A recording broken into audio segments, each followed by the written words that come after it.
Hello, and welcome to Conversations with Matt.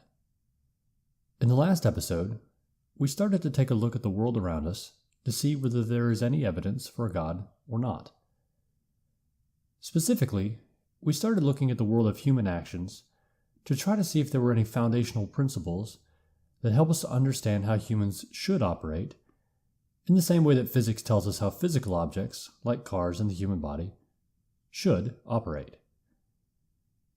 Finally, I asked you to start thinking about actions that we and other people make, so that this week we can try to look for those principles. Today, we're going to do that by comparing objective and subjective moral values. So what are those and why do they matter? Very simply, moral values is a term that refers to the actions that we all make and whether there is any goodness or badness to them. When we're talking about objective and subjective moral values, we're basically talking about hard facts versus personal feelings or opinions. If we say that something like kindness is objectively good, it means that it is a hard fact that kindness is good. If we say that kindness is subjectively good, it means that you or I prefer to be kind to other people and have other people be kind to us, but it is merely our opinion that this is good or our preference to be kind. So, objective moral values are things that are really right or wrong. These are values that are outside people. In other words, they just are, regardless of what people think about them. As a result, they don't change from society to society, because there's something inherent to how a human is made. As a side note, please ignore all references to design when I'm talking about how a human is made or designed. I'm not trying to reason in a circle and sneak a designer in the back door. I'm simply trying to refer to the human machine and how we function as far as our actions are concerned, especially those in relation to other humans. And I really can't think of a simpler way to do that. So, back to our issue. I want to emphasize again that what people think about objective moral values is irrelevant. And this is the thing that people misunderstand most frequently when they're introduced to this argument, the meaning of objective. So let's look at it further. Objective does not mean that everyone in the world accepts a certain value. So to say something like murder is objectively wrong does not mean that most or all cultures think murder is wrong. Nor does it mean that not murdering other people is socially convenient or beneficial, so we have all decided not to do it.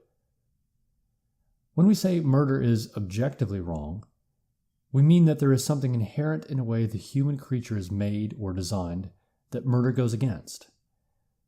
It is a fundamental misuse of the human machine and a fracturing of human society for one human to murder another. Now, I don't want you to get confused by something we're going to do in just a little bit.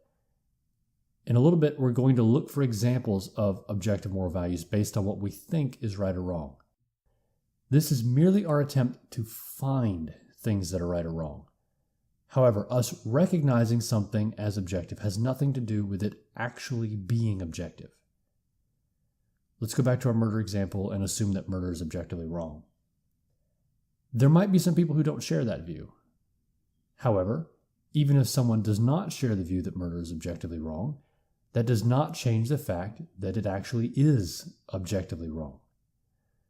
Remember, if a moral value is objectively right or wrong, then it is, regardless of whether anyone believes in it or not. It is objective because it is something based on the way the human creature is designed to function. Now, I apologize if this is a little confusing. Remember, what we're trying to do is get a picture of the entire world of human actions and ask whether that implies that a God exists. And we're attempting to do this in just a few short podcast episodes. That's a really short time to address such a big topic, especially when you're using technical philosophical terms. I think something that will help will be looking at the difference between objective and subjective moral values. The contrast, I think, will help make the meaning of objective more clear. So let me briefly explain the definition of subjective moral values, and then we'll get on to some examples. Subjective moral values are things that we feel or are socially right or wrong. These vary from group to group and can and do change. Think about the phrase, everything's relative.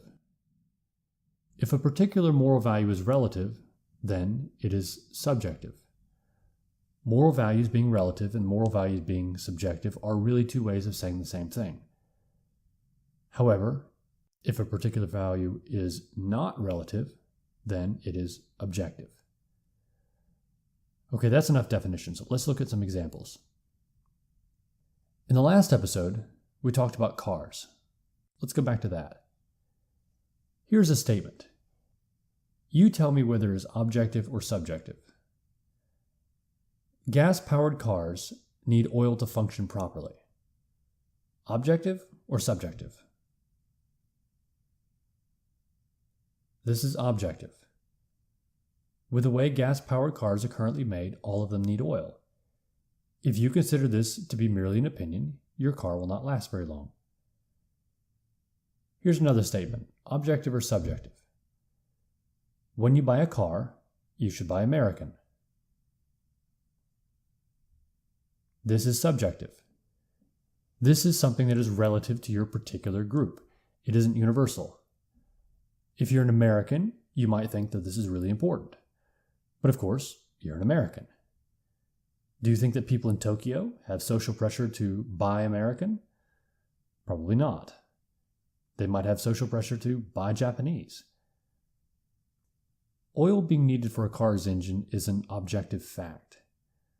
This does not change and will not change until the way cars are manufactured changes.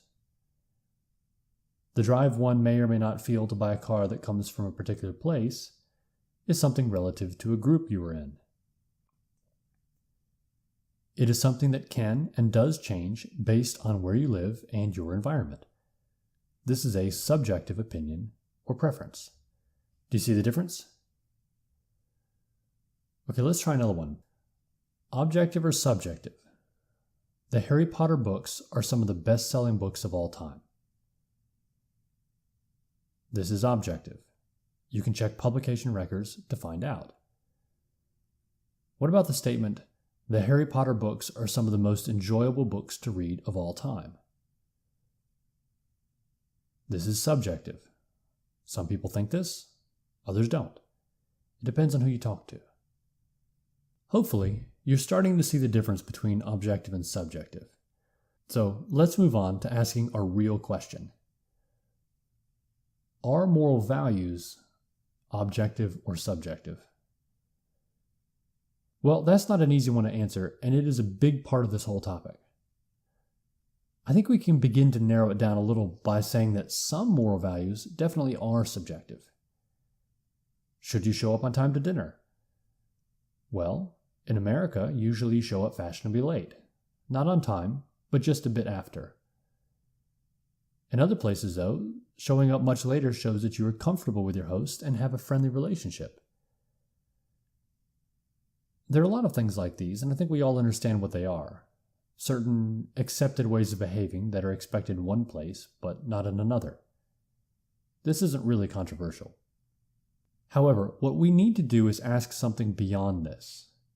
We need to ask, are all acceptable ways of behaving relative to the culture of the places we currently live in? Or are there some that transcend culture? Are there some that are not merely acceptable ways of behaving, but are right ways of behaving? Like engines needing oil, because that's how they're meant to function, I'm asking the question, are there any ways of behaving that people must do or not do because that's how they're meant to function? Remember, we're looking at the God question, and not any particular God right now. We're just looking to see whether there's any sort of divine figure or not.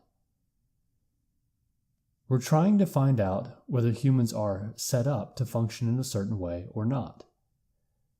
We will get into the question of whether this setup could be achieved without a God's help in the next episode.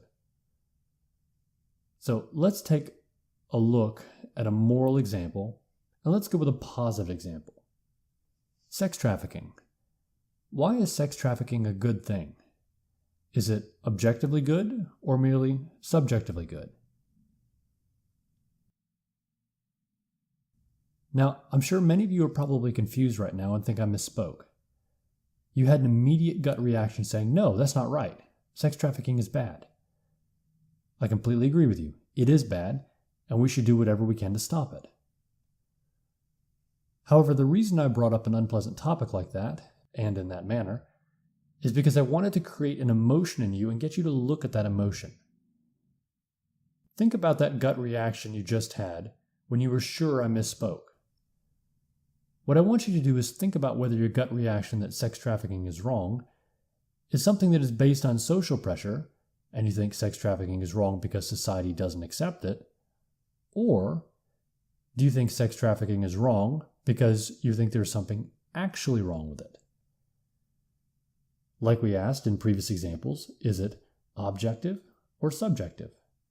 Is kidnapping other people to sell them into sexual slavery actually wrong, or is it merely a social no-no? We can ask the same question about murder or rape on the negative side, or about kindness, compassion, and love on the positive side. Now, I think that sex trafficking is objectively wrong. However, I'm not trying to trick you into thinking like me. What I want you to do is to look at some very emotionally charged issues, the things that matter, and ask what you think about them. What we're doing is we're trying to get an idea of how this world is structured and how human beings in particular are structured. Are there things that are really good or bad and are not merely based on social preferences? In my opinion, I think that there are many moral values that are subjective or relative. However, not all are.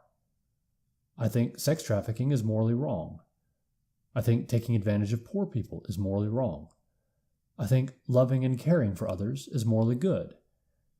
And I don't think these things are merely preferences. They are not relative. They are not to each his own. I think there really are at least some moral values that are objective, because I think that's how the world is. It's not because I want to believe that there's something right or wrong with certain things. It's because when I look at the world, I see that there really is something right or wrong with certain things. That is how I perceive the world when I look around me.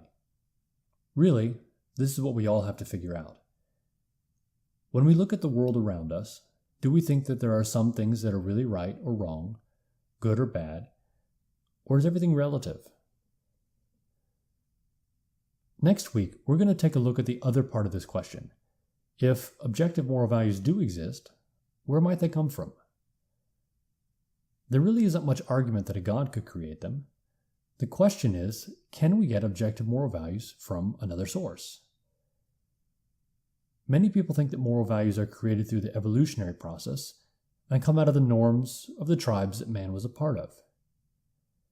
In the next episode, we're going to take a look at that and try to figure out whether evolution can produce objective moral values or not.